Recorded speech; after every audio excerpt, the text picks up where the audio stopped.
Department వాళ్ళు కూడా వాదనలు వినిపించారు. 200 పేజీల కౌంటర్ కూడా గవర్నమెంట్ వైపు నుంచి దాఖలు చేసిన తర్వాత జడ్జి గారు మొత్తం వాదనలు విన్నారు. జడ్జిమెంట్ రిజర్వ్ చేసి పెట్టారు 31 తారీఖున. నేను ఏసీబీని ఏం కోరుతా ఉన్నానంటే, అదేవిధంగా గవర్నమెంట్ ఏం కోరుతా ఉన్నానంటే, జడ్జి గారు రిజర్వ్ చేసి పెట్టిన తర్వాత తీర్పుని మనం వెంటనే తొందరపడి, నేను ఎక్కడికి పోయేది లేదు, ఎక్కడికి తప్పించుకునేది లేదు, తొందరపడి మీరు అనవసరంగా ఎందుకు ఈ హడావిడి చేస్తున్నారని అడిగాను. ప్లస్ ఇప్పుడు నేను అయినప్పటికీ చట్టాన్ని గౌరవించే పౌరుడిగా, రాజ్యాంగాన్ని గౌరవించే పౌరుడిగా వాళ్ళు పిలిచారు కాబట్టి వచ్చి నాకు ఒక లెటర్ ఇచ్చారు. ఇన్ఫర్మేషన్ కావాలి, డాక్యుమెంట్స్ కావాలి. ఏం ఇన్ఫర్మేషన్ కావాలి, ఏం డాక్యుమెంట్స్ కావాలో మాకు తెలియదు, అందుకే అడిగితే ఇప్పుడేమో వాళ్ళు లేటెస్ట్గా ఏం చెప్తున్నారంటే మీరు ఒక్కరే రావాలి, లాయర్స్ రాకూడదు. ఆల్రెడీ తీర్పే అక్కడ పెండింగ్ ఉన్నది కాబట్టి మా లాయర్స్తో వస్తే మీకేం ఇబ్బంది అని అడిగితే సమాచారం ఇవ్వడం లేదు. దాంతోపాటు ఇంకా ఏమంటున్నారంటే మీరు ఒక్కరే రావాలి. నాకు ఒక్కరే రావడానికి ఇబ్బంది లేదు, కానీ ఒక పౌరుడిగా నా ప్రాథమిక హక్కులకు కూడా భంగం వాటిల్లకుండా చూసుకోవాల్సిన బాధ్యత నా మీద ఉంటుంది. అందుకే పోలీస్ అధికారులను అడిగాను, ఎక్కడన్నా లిఖితపూర్వకంగా ఉందా నా లాయర్ రాకూడదని, దయచేసి ఉంటే ఇవ్వండి అన్నాను. సో వారు సంప్రదిస్తున్నారు. నేను ఇక్కడ కేవలం ఇవాళ ఏసీబీ ఆఫీస్కి వచ్చి మీకు ఏం ఇన్ఫర్మేషన్ కావాలి, ఇప్పుడు నన్ను వాళ్ళు అడుగుతున్న ఇన్ఫర్మేషన్ మొత్తం గవర్నమెంట్ దగ్గరే ఉంది. నేను తీసుకున్న నిర్ణయం ఏదన్నా ఉంటే అది మినిస్టర్గా తీసుకున్నాను, గవర్నమెంట్గా తీసుకున్నాను. అట్లాంటప్పుడు నా దగ్గర ఉన్నదని సమాచారం వారు ఏదైతే అపోహపడుతున్నారో అదంతా మీ దగ్గరనే ఉంది. ఈ వాదన అంతా కూడా నేను ఆల్రెడీ కోర్టులో చెప్పాను. కోర్టు ఆల్రెడీ తీర్పు రిజర్వ్ చేసి పెట్టింది. హైకోర్టు మీద ఉన్న గౌరవంతో, చట్టాల మీద ఉన్న గౌరవంతో, రాజ్యాంగం మీద ఉన్న గౌరవంతో నేను ఇక్కడికి వచ్చానని చెప్పాను. వారు మరి ఏ కారణం చేతనో నా లాయర్ నాతో రాకూడదు అంటున్నారు. మరి ఒక పౌరుడిగా నాకు నా లాయర్ను వెంటబెట్టుకుని విచారణలో భాగస్వామ్యం చేసే అధికారం నాకు ఉందని నేను అనుకుంటున్నాను. లేదు అని వారు అంటున్నారు. భారత రాజ్యాంగం నడుస్తుందని నేను అనుకుంటున్నా. కాదు రేవంత్ రెడ్డి రాజ్యాంగం మాత్రమే ఇక్కడ నడుస్తుంది తెలంగాణలో వాళ్ళు అంటున్నారు. చూడాలి మరి వాళ్ళు ఏం చెప్తారో. దాన్ని మీరు ముందుగా ఇన్ఫార్మ్ చేశారా అడ్వకేట్స్ వస్తున్నట్టు? బ్రదర్, వాళ్ళు హైకోర్టు తీర్పు రిజర్వ్ చేసిన తర్వాత నిజాన్ని నన్ను పిలవాల్సిన అవసరం లేదు. హైకోర్టులో చాలా గంటల వాదనలు వాళ్ళు వినిపించారు ఏసీబీ తరఫున. ఇవాళ కొత్తగా మళ్ళీ ఇప్పుడు సాధించేది లేదు. చెప్పాల్సింది కూడా చెప్పకుండా ఇక్కడేదో హడావుడి చేసి నిన్న రైతు భరోసా ఎగ్గొట్టారు కాబట్టి రైతు భరోసా నుంచి తప్పించుకోవడానికి 2 రోజులు మీడియాలో ఈ డ్రామా నడపాలని రేవంత్ రెడ్డి గారు అనుకుంటున్నారు. దీనికి మేము బాధపడం. రేవంత్ రెడ్డి గారు ఏమనుకున్నా 15,000 ఇస్తానని చెప్పి 12,000 ఇచ్చిన విషయము ప్రజలకు గుర్తుంది. మీరు ఎన్ని డ్రామాలు చేసినా మాకు ఇంకో సమాచారం కూడా ఉంది. నేను ఇక్కడికి రాగానే కావాలని కేటీఆర్ ఇంటి మీద రైడ్స్ అని చెప్పి అక్కడ రైడ్లు చేయించాలని ఆలోచన చేస్తూ ఉన్నాను. పర్వాలేదు, ఇవన్నీ డ్రామాలు మాకు తెలుసు. మీరు ఎన్ని డ్రామాలు చేసినా రాష్ట్ర ప్రజలకు నేను చేసే విజ్ఞప్తి ఒకటే, 420 హామీలు ఏవైతే రేవంత్ రెడ్డి ప్రభుత్వం ఇచ్చిందో అది అమలు చేసేదాకా కొట్లాడదాం. కేసులు ఎన్ని పెట్టినా, మీడియా మేనేజ్మెంట్ పాలిటిక్స్ ఎన్ని చేసినా భయపడాల్సిన అవసరం లేదు, బాధపడాల్సిన అవసరం లేదు.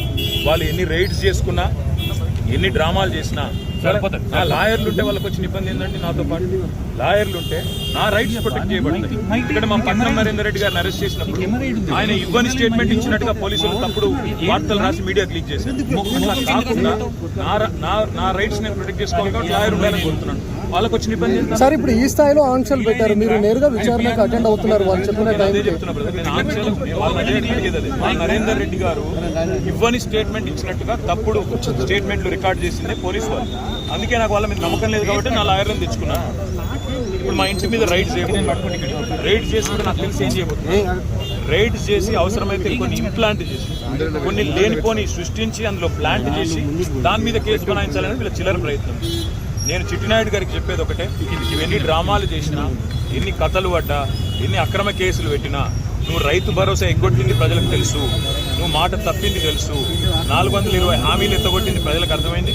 నువ్వెన్ని చేసుకున్నా తప్పకుండా నేను వదిలిపెట్టాం. ప్రజాక్షేత్రంలో తప్పకుండా మా హక్కుల కోసం కొట్లాడుతాం.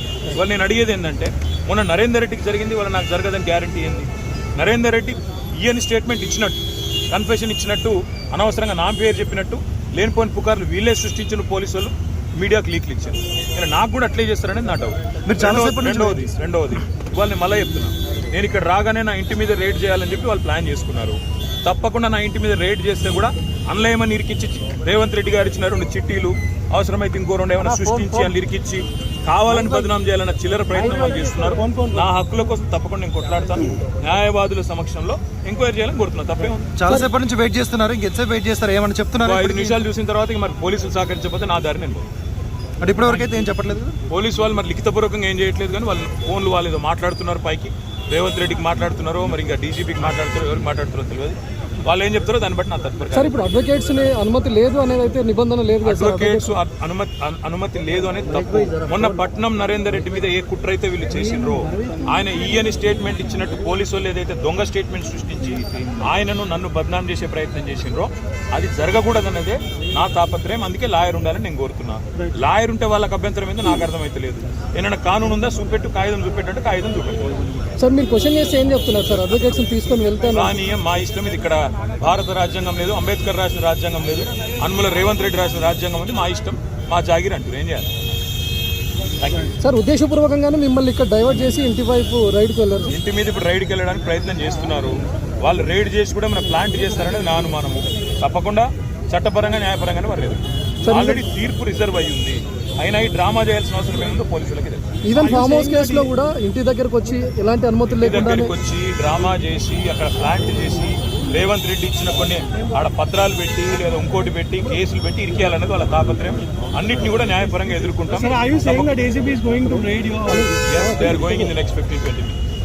మీరు ఒక మాజీ మంత్రి ఇలా రోడ్డు మీద కాకుండా కనీసం లోపలికి పిలిచైనా చెప్పాల్సిన వాళ్ళ విఘ్నత, అది రేవంత్ రెడ్డి గారి యొక్క విఘ్నత, వారి యొక్క తెలివితేటలు. నేను సహకరించడానికి ఇక్కడికి వస్తే నన్ను కనీసం లాయర్ కావాలని నేను కోరుతందుకు కారణం ఒకటే. మొన్ననే పట్నం నరేందర్ రెడ్డి విషయంలో వీళ్ళు చేసిన కుట్ర, రేవంత్ రెడ్డి డైరెక్షన్ ప్రకారం పట్నం నరేందర్ రెడ్డి మీద ఇవ్వని స్టేట్మెంట్ ఇచ్చినట్టు అభూత కల్పనలు సృష్టించి, ఊహాజనితమైన వార్తలు సృష్టించి బదనాం చేసే ప్రయత్నం చేసి ఆయన కన్ఫెషన్ ఇచ్చిండు, కేటీఆర్ను ఏం చేసిండని లేనిపోని కథ చేసిండ్రు. మళ్ళీ మాకు అట్లా జరగకూడదు అనేది నా తప్ప. Thank you.